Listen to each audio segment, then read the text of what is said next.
Hi அன்பு நண்பர்களே, எல்லாரும் எப்படி இருக்கீங்க? நல்லா இருக்கீங்களா? தமிழகத்தில் இந்த ஜாதி சான்றிதழ் தொடர்பான ஒரு தகவல் மக்கள் மத்தியில் பரவலாக பேசப்பட்டு வருது.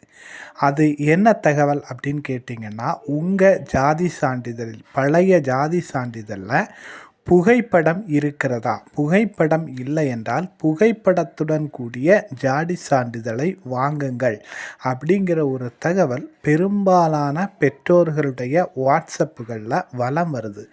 இப்படிப்பட்ட தகவல் உண்மையா இல்லையா அப்படிங்கிற தகவலை தான் இன்னைக்கு நம்முடைய சேனலில் பார்க்க இருக்கிறோம். பார்க்குறதுக்கு முன்னாடி நம்முடைய சேனலில் தயவு செய்து சப்ஸ்கிரைப் பண்ணாமல் பார்த்துட்டு இருக்கவங்க சப்ஸ்கிரைப் பண்ணுங்கள், உங்களுடைய ஆதரவை தாருங்கள். ஒரு குழந்தைய பள்ளிகளை சேர்க்கணும் அப்படின்னா ஆதார் கார்டு எந்த அளவுக்கு முக்கியமோ, மாற்று சான்றிதழ் எந்த அளவுக்கு முக்கியமோ, அதுபோல் ஜாதி சான்றிதழ் என்கிற இந்த ஆவணமும் ரொம்ப முக்கியமாக ஒரு தேவையான ஒன்றாக இருக்கிறது. என்ன இந்த ஜாதி சான்றிதழ் அப்படின்னு கேட்டால், நம்ம என்ன ஜாதி, எந்த இனத்தை சேர்ந்தவங்க அப்படிங்கிறத பட்டியலிடுறதுக்காக அரசாங்கத்தினால் பல்வேறு பிரிவுகளில் ஒரு சாதியை பிரிச்சிருக்காங்க. உதாரணத்திற்கு PC, MBC, SC, ST, OBC, SC அப்படின்னு சொல்லிட்டு பல பிரிவுகளில் இந்த நம்முடைய ஜாதியை வகைப்படுத்துகிறாங்க. அந்த பிரிவில் நம்ம வர்றோமா இல்லையா, நம்ம பேர் இருக்கா, நம்ம உண்மையிலேயே எந்த சாதியை சேர்ந்தவங்க அப்படிங்கிறத அரசு அதிகாரி கையொப்பமிட்டு உறுதிமொழி அளிக்கக்கூடிய ஒரு ஆவணம் தான் சாதி சான்றிதழ். சரியா? இப்போ நம்ம விஷயத்துக்கு வருவோம். என்னன்னா, இந்த சாதி சான்றிதழில் புகைப்படம் இருந்தால்தான் செல்லுபடி ஆகும் அப்படிங்கிற பல யூடியூபர் பலவிதமான தகவல்களை ஊடகங்களில் பரப்பி வர்றாங்க.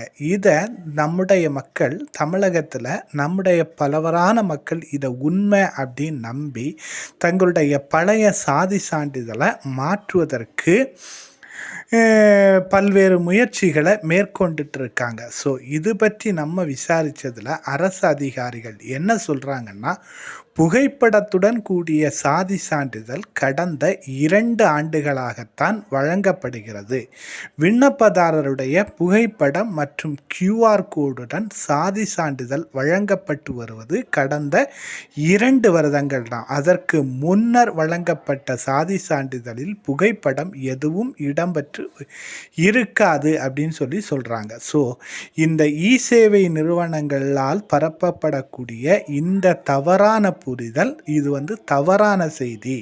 பழைய சாதி சான்றிதழ்களை மக்கள் இந்த புகைப்படம் இல்லை என்ற காரணத்திற்காக மாற்ற வேண்டிய அவசியம் இல்லை. உங்கள் பழைய சாதி சான்றிதழ் கிழிந்திருந்தாலோ அல்லது தொலைந்து விட்டாலோ விண்ணப்பித்து புதிய சான்றிதழை பெறலாம். ஆனால் அதில் புகைப்படம் இல்லை அப்படிங்கிற காரணத்திற்காக நீங்கள் உங்கள் சாதி சான்றிதழை மாற்றுவதற்காக நீங்கள் அலைய வேண்டாம். உங்கள் ஏற்கனவே இருக்கிற உங்கள் கைகளில் இருக்கிற பழைய ஜாதி சான்றிதழ் செல்லுபடி ஆகும் அப்படின்னு பல அரசு அதிகாரிகள் தெரிவித்திருக்கிறாங்க. ஸோ வாட்ஸ்அப்பில் வரக்கூடிய இந்த சாதி சான்றிதழ் தொடர்பான இந்த தகவல் பொய்யானது அப்படிங்கிற தகவலை தான் நம்முடைய சேனல் வழியாக இன்னைக்கு மக்கள் மத்தியில் கொண்டு போய் சேர்த்திருக்கிறோம். ஸோ இது போன்ற பல்வேறு தகவல்களை தெரிந்து கொள்ள நம்முடைய சேனலை சப்ஸ்கிரைப் பண்ணுங்கள், உங்களுடைய ஆதரவை தாருங்கள். Bye bye.